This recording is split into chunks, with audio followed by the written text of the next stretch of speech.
কলা গাছকে শাড়ি পরিয়ে বাজনা বাজিয়ে প্যান্ডেলে নিয়ে যাচ্ছে। আজকে তো দুর্গা পুজো, কলা গাছের পুজো নাকি রে? দূর বোকা ছেলে, ওটা কলা বউ। কলা বউ হলো গণেশের বউ। সপ্তমীর দিনে কলা বউকে ভালো করে গঙ্গা স্নান করিয়ে তাকে সুন্দর একটা শাড়ি পরিয়ে সিদ্ধিদাতা গণেশের পাশে দাঁড় করিয়ে দেওয়া হয়। গণেশের মেয়ে পেল না, কলা গাছকে বিয়ে করতে হলো। গণেশ আসলে গণেশকে গিয়ে জিজ্ঞেস কর। গণেশ বলতে পারে নাকি? বলেছে এতখানি সুর, এত বড় বড় দাঁত, এতখানি পেট, কোথায় বলতে পারে না? তা ঠিক, কথা বলতে পারবে কি করে? মা, আমার নতুন জামা কাপড় হবে না? সব বন্ধুদের জামা কাপড় হয়েছে, শুধু আমারই হয়নি। দেখছিস তো বাবা, অপবিজের কেসটা নিয়ে আমি এত চিন্তায় আছি, তোর জামা কাপড় কেনা হলো না। আজকে তোকে নিয়ে বেরোবো। দেখ, আমার চাই না। পুজো শুরু হয়ে গেল, আজকে সপ্তমী, কালকে অষ্টমী, পরশু নবমী, ব্যাস পুজো শেষ। তুই বুঝছিস না, শুধু তোর না, আমার তো এবাড়ির কারোর জন্য কোনো জামা কাপড় কেনা হয়নি। আজকে নিয়ে গিয়ে তোর জামা কাপড় কিনে দেবো। হ্যাঁ বেটা, নতুন জামা পরবে আমার খ্যাপা ছেলে। খ্যাপা ছেলে বললে গেল? খ্যাপা তো আমার তো ছেলে, মা খ্যাপা, ছেলে খ্যাপা, জামা হয়নি নতুন। আমি একটা শর্তে যেতে পারি, আমার জামা কাপড় কিনে দিয়ে জামা জুতো, আমার আইসক্রিম খাওয়াতে হবে।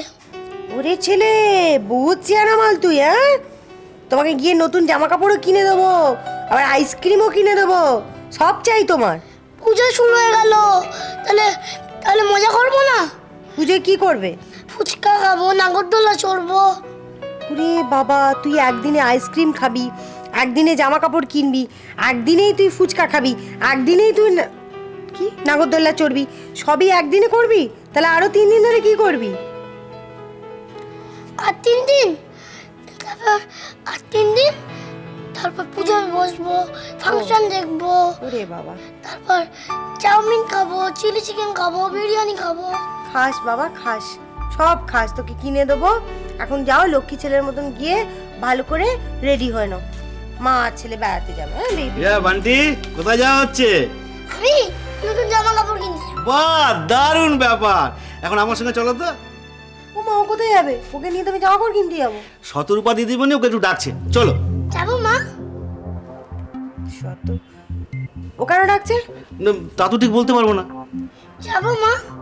হ্যাঁ যাও, তোমার তো তর্স হয়েছে না, যাও নিয়ে যাও। আচ্ছা আচ্ছা আচ্ছা আচ্ছা, বসে বসে বসে, পিঠে বসে পিঠে বসে পিঠে বসে পিঠে বসে পিঠে বসে।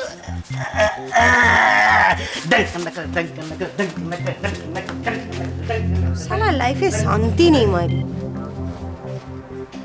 এই শতরূপা আবার আমার ছেলেকে কেন ডাকছে? আজ সপ্তমী পুজোর দিন। অন্যান্য বছর বাড়িতে লোকে ভর্তি থাকে, গমগম করতে থাকে বাড়ি। আর এবার দেখো, পুজো বন্ধ, আত্মীয় স্বজনরা একটা খোঁজও নেয় না। আত্মীয় থাকার চেয়ে না থাকাই ভালো বাবা। কোর্টে মামলা চলছে, আর তারাও কুৎসা রটিয়ে যাচ্ছে। ওদের স্বভাব, এটি ওদের স্বভাব। তুমি যতই আদর আপ্যায়ন করো, একটা ত্রুটি পেলে বিষ ঢেলে যাবে। যাকে কে কি বলছে না বলছে শুনতে হবে না। কোর্ট তো বন্ধ, একটু বরং পরীর সঙ্গে আলোচনা করো না যে কোনো বড় উকিলের পরামর্শ নেওয়ার দরকার আছে কিনা। তারপর কোর্ট খুললেই তো অপূর্বর কেস উঠবে, সে আর এক টেনশন। হ্যাঁ বাবা, এই উদ্বেগ উৎকণ্ঠায় যেন আমাদের পরিবারের একেবারে নিত্য সঙ্গী হয়ে উঠেছে। কবে যে কাটবে কে জানে। এখন আমার মনে হচ্ছে বাবা, যে মায়ের ইচ্ছেতে সায় দিলেই বোধহয় ভালো হতো। বাড়িতে একটা দুর্গাপুজো করলে যদি বিপদ আপদ কাটতো। না না, দুর্গা পুজো করলে কি আর আমাদের যা বিপদটা কাটবে? কাটবে না। আর এ বাড়িতে পুজো হবে, অথচ আমার ইন্দুমান নেই। একে আমি মানতে পারবো? মন থেকে সহ্য করতে পারবো? বাবা, এখনো আমি যে তার ছবিটাই কেবল দেখতে পাই। আমার বাকি জীবনটা এই নিয়েই থাকতে হবে, এই অশান্তি নিয়ে, এই কষ্ট নিয়ে। আমি শুধু চাই জানিস, ওই খুনিটার ইন্দুর খুনিটার বিচার তো হোকই, বিচারে চরম শাস্তি পাক। কিন্তু বাবা, আদালতে যদি প্রমাণ হয় যে অপূর্বই ইন্দুর খুনি, তাহলে তাহলে তাহলে পৃথিবীতে তো বুঝবো ভালো বলে কিছু নেই, বিশ্বাস বলে কিছু নেই, এমনকি মানুষও হয়তো নেই। এইটা হচ্ছে তোমার নতুন জামা, পছন্দ হয়েছে? হ্যাঁ, খুব ভালো হয়েছে। সত্যি? হ্যাঁ, আমার একটা বন্ধু ঠিক এরকম একটা জামা প্যান্ট কিনেছে, খুব ভালো হয়েছে, খুব। তাই নাকি? আচ্ছা ঠিক আছে, তাহলে এই জামাটা বাড়ির সবাইকে নিয়ে গিয়ে দেখিয়ে এসো, কেমন? নাও ধরো। না, নেব না। কেন নেবে না? কেন, তোমার পছন্দ হয়নি? আচ্ছা ঠিক আছে, কালকে তুমি আমার সঙ্গে দোকানে যাবে, তারপর নিজের ইচ্ছে মতো কিনে নেবে, কেমন? না, দোকানেও যাবো না। আরে বুঝতে পারছো না, নিয়ে গেলেই তো মা বকবে। ওরে বাবা, এই কথা! আর আমি ভাবলাম কি না কি। শোনো, পুজোর সময় বড়রা ছোটদের জামা কাপড় দেন, এতে কেউ রাগ করবেন না, মাও রাগ করবেন না। তাহলে নিয়েই নি। নিয়ে নাও, এটা তুমি অষ্টমীর দিন পরে বেড়াতে যাবে, কেমন? আমার কে নিয়ে যাবে? কেন, মা নিয়ে যাবে, আর না তো আমি নিয়ে যাব। কি সন্ধ্যেবেলা আমায় বেড়াতে নিয়ে যাবে, ঠাকুর দেখতে নিয়ে যাবে? নিয়ে যাব, গাড়ি করে নিয়ে যাব। কি খাওয়াবে? তুমি কি খেতে চাও? Chowmein, ice cream. আচ্ছা ঠিক আছে, তুমি যা খেতে চাইবে তাই খাওয়াবো, হয়েছে? কালকে আমরা গাড়ি করে বেড়াতে যাচ্ছি, তাই তো? আমাদের সাথে আর কি যাবে? দুলাল কাকু, মা? না, কেউ যাবে না। কালকে শুধু তুমি আর আমি যাব। কালকে সন্ধ্যেটা আমি কারোর সঙ্গে ভাগ করব না। পরি, তুই কি বান্টিকে নিয়ে বেরোবি? ওর তো কিছু কেনা হয়নি, সেসবগুলো কিনতে যাব। তুমি যাবে আমাদের সঙ্গে? আমি কি করতে যাব বলতো? বারে, তোমার জন্য একটা শাড়ি কিনবো না? তুমি চলো সঙ্গে। না রে পরি, আমার জন্য কিছু আনিস না। আমার ভাইটা যতক্ষণ না বাড়ি ফিরে আসছে, মনটাকে শান্ত করতে পারছি না রে। ওর অপরাধী লাগছে নিজেকে। ও এই ব্যাপার। শোনো মা, তুমি অপূর্ব অফিসের জন্য একদম টেনশন করো না। আমি তো কত চেষ্টা করছি বলো, আমরা সকলেই চেষ্টা করছি নিজেদের মতন করে। অপূর্ব অফিসে ঠিক খালাস পেয়ে যাবে।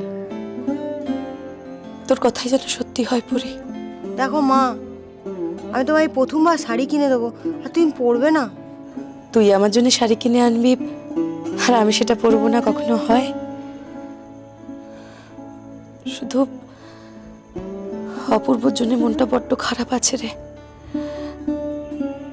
পুজোর দিনে বেচারা হাজতে পড়ে আছে।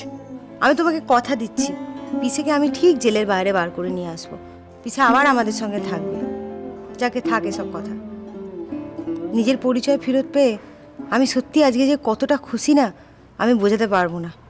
সেই জন্য আমি একটা জিনিস ডিসাইড করেছি, সেটা হলে এবারের পুজোয় আমি এবারই সকলকে একটা না একটা কিছু গিফট দেবো। তুই চিরকাল আমার কাছে ঠিক এভাবেই থাক, আমি আর অন্য কিছু চাই না। না, সেটা অবশ্য ভেবে দেখতে হবে। এখন তো আমার তাই থাকবো, তোমার কাছেই থাকবো। তাহলে তুমি আমার সঙ্গে যাবে তো শাড়ি কিনতে? না রে, আমি আর কোথাও বেরোবো না। তুই তুই পছন্দ করে যা কিনে আনবি আমার ভালো লাগবে, বিশ্বাস কর। পরি, শতরূপা বান্টিকে যে পোশাকটা দিয়েছে সেটা দেখেছিস? হ্যাঁ দেখেছি, খুব দামি জামা। আমি বান্টির মা হয়ে এখনো পর্যন্ত বান্টিকে কিছু কিনে দিতে পারলাম না। আর সেটা শতরূপা খুব ভালো করে জানে, জেনে শুনে ওকে আগে কিনে দিল। আসলে বান্টিকেও এটা বোঝানোর চেষ্টা করছে যে আমার থেকে বেশি ও বান্টির কথা ভাবে।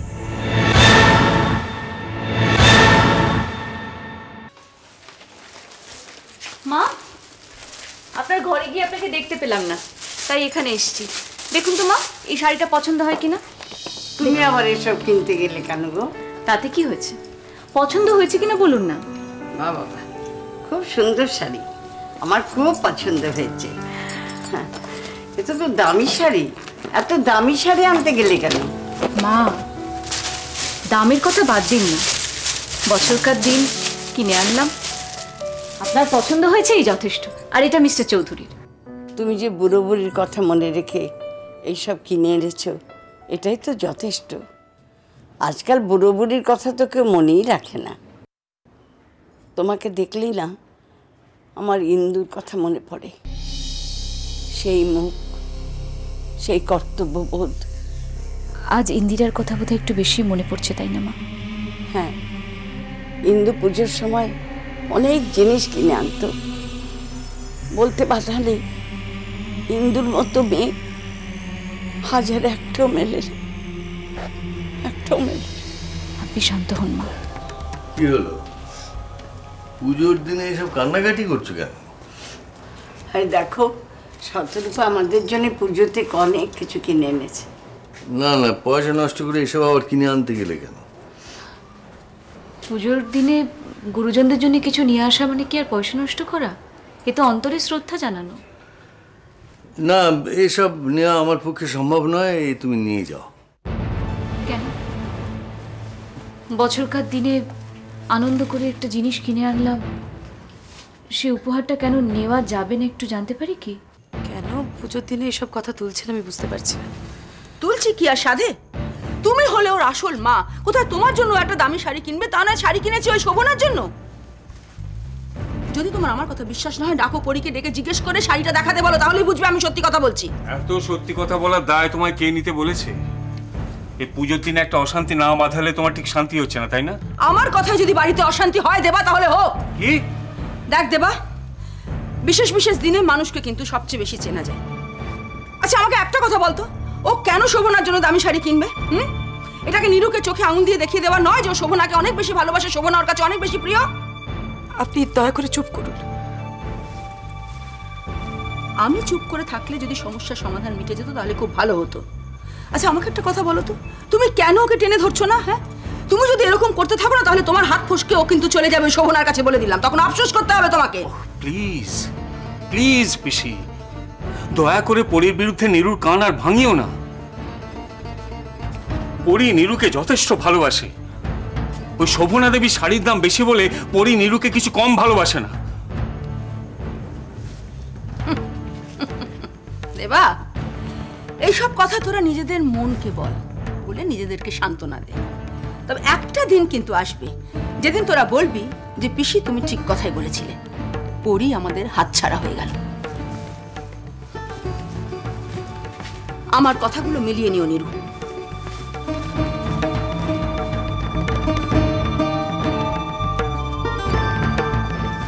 নিরু, নিরু, এই পুজোর দিনে পিসির কথায় চোখের জল ফেলো না। পরী আমাদের ছেড়ে কোথাও যাবে না। আজ যাবে না, কাল যাবে। তুই ওকে আটকাও। ও যদি চলে যাবে আমি বাঁচবো না। নিরু, নিরু, নিরু চুপ করো, চুপ করো। তুমি তো জানো 1 বছরও হয়নি আমাদের মেয়েটি মারা গেছে।